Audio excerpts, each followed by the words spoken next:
Pharaoh had let God's people go. But the moment he heard they had fled, his heart turned to fury. He gathered 600 of his finest chariots and rode out with his entire army to bring them back. The Egyptian army charged across the desert. They were closing in fast. The Israelites looked up and saw the Egyptians coming. Fear swept through the entire camp like a wave. They cried out to Moses, "Did you bring us out here to die in the desert?" Moses stood firm. "Do not be afraid.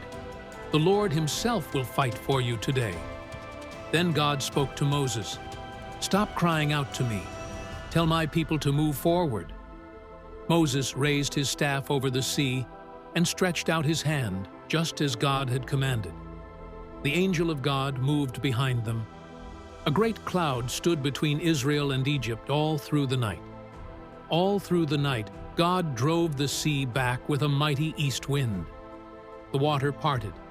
A dry path appeared. The Israelites walked through on dry ground.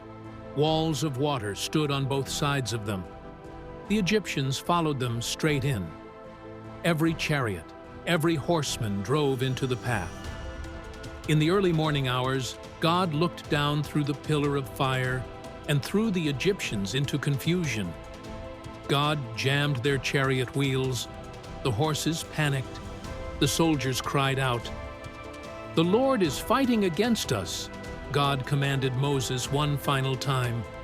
"Stretch out your hand over the sea."